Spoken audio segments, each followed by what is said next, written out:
साथियों, आप सबका बहुत बहुत शुक्रिया। आप सब जानते हैं कि भारतीय जनता पार्टी का एक कॉन्स्टिट्यूशनल सिस्टम है कि हम 3 महीने के बाद अपनी नेशनल एग्जीक्यूटिव कमेटी होती है, उसके बाद स्टेट एग्जीक्यूटिव कमेटी होती है और उसके बाद डिस्ट्रिक्ट एग्जीक्यूटिव कमेटीज़ और उसके बाद कॉन्स्टिट्यूंसी एग्जीक्यूटिव कमेटीज़ की मीटिंग होती है। इन दिनों में पूरे जम्मू कश्मीर में डिस्ट्रिक्ट एग्जीक्यूटिव कमेटीज़ का सिलसिला शुरू हुआ है। पिछले दिनों हमने विजयपुर, सांबा में, जम्मू में स्टेट की वर्किंग कमेटी की और उसके बाद हम 6 दिसंबर तक अपने यहाँ जो हमारे 20 ज़िले हैं, इन 20 ज़िलों में अपनी डिस्ट्रिक्ट वर्किंग कमेटीज़ पूरी करेंगे और बाद में 87 कॉन्स्टिट्यूंसीज़ जो अब 83 रह गई हैं, तो 83 कॉन्स्टिट्यूंसीज़ की वर्किंग कमेटी ये हम 22 दिसंबर तक करेंगे।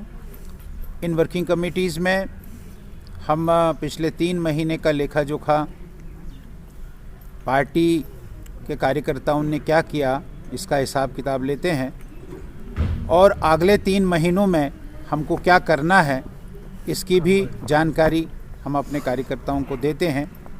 विशेष तौर पर हम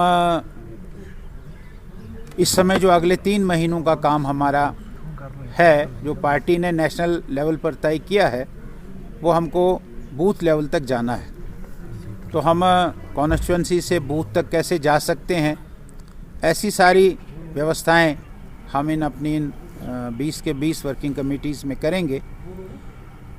और आगे के कुछ जो हमारे प्रोग्राम्स रहते हैं, 25 दिसंबर को अटल बिहारी वाजपेयी जी का जन्मदिन है, कल वैसे संविधान दिवस भी हैं।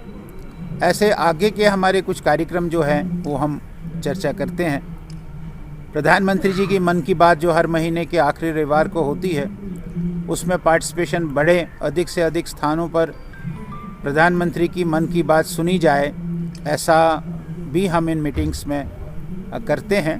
ऐसे हमारी पार्टी की जो रूटीन हमारा काम है, उस रूटीन काम को ये 22 दिसंबर तक हम ये पूरा करेंगे और सभी कॉन्स्टिट्यूंसीज़ में हम इन मीटिंग्स को करेंगे।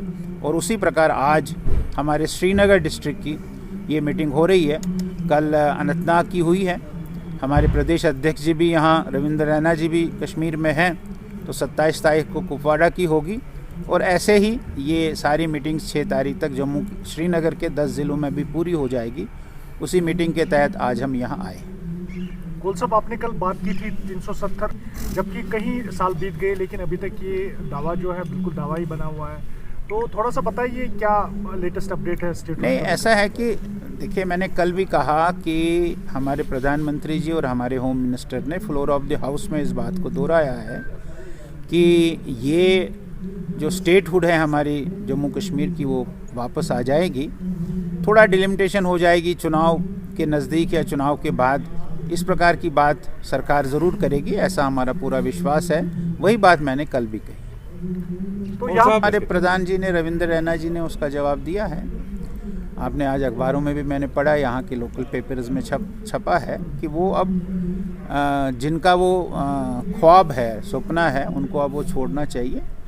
भारतीय जनता पार्टी और यहाँ के लोग, दोनों लोग अब आर्टिकल 370 को दोबारा से जम्मू कश्मीर में लाने के लिए ना कोई तैयारी है और ना कोई ये वापस आ जाएगा, ऐसा पूरा विश्वास है मेरा। कौन साहब आप सर? नहीं, वो मैंने बताया है, कल भी बताया मैंने कि एक जो इलेक्टेड रिप्रेजेंटेटिव्स होते हैं, इलेक्टेड रिप्रेजेंटेटिव्स का बड़ा रोल होता है और लोगों की इजी एक्सेस होती है।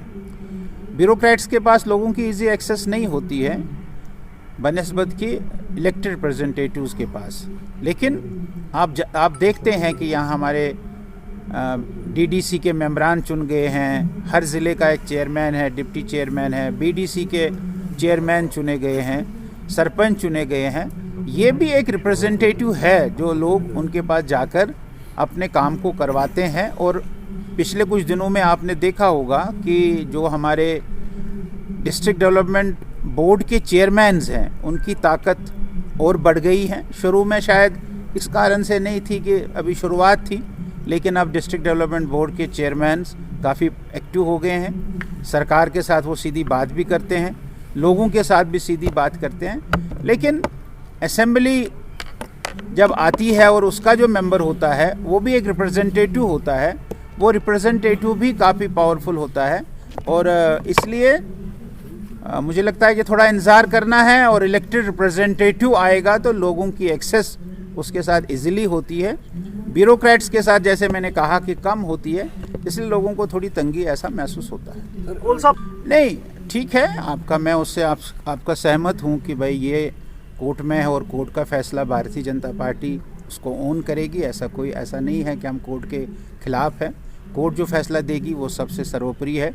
लेकिन भारतीय जनता पार्टी का मानना, जब से भारतीय जनता पार्टी वजूद में आई है और डॉक्टर श्यामा प्रसाद मुखर्जी का जो नेहरू जी के सरकार में उद्योग मंत्री थे, इंडस्ट्री मंत्री थे, उसका यहाँ बलिदान होना कश्मीर में, तब से हम लोग कह रहे हैं कि जिस कश्मीर को खून से सींचा वो कश्मीर हमारा है, और जो कश्मीर हमारा है वो सारे का सारा है।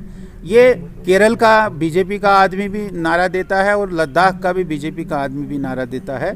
भारतीय जनता पार्टी आज से नहीं, 1953 से 370 और 35A को हटाने के पक्ष में है, और वो हट गया और हमेशा इस पक्ष में रहेगी। लेकिन जो भी कोर्ट का फैसला होगा वो कोर्ट का फैसला हमको सर्वमान्य होगा। कौल साहब, पिछले 3 साल से हम तो ये कहते हैं कि भाई ऐसे वाक़या नहीं होने चाहिए, और इस वाक़या के लिए सरकार ने एक कमीशन भी गठित किया है, वो इसकी छानबीन करेगा और जो इसमें दोषी होंगे उनको सज़ा मिलेगी। लेकिन आपको ये बात भी देखनी है कि जो सारे आज इंटरनेशनल फोरम है, जो आज भारत के खिलाफ साजिश बन रही है, और उसके लिए उनको जम्मू कश्मीर एक इजी टारगेट लगता है, इसलिए वो इसका इस्तेमाल करते हैं। आप कितना भी उसको समाप्त करने की कोशिश करेंगे, वो इसको आगे बढ़ाने की कोशिश कर रहे हैं। लेकिन मुझे ऐसा लगता है कि हम लोग, हमारी सरकार, हमारी एडमिनिस्ट्रेशन, भारत सरकार इसमें कामयाब हो जाएगी, और यहाँ के लोगों को पिछले जो 3 दशकों में, 30 सालों में जो यहाँ के लोगों को सहना पड़ा है, उससे निजात मिलेगा।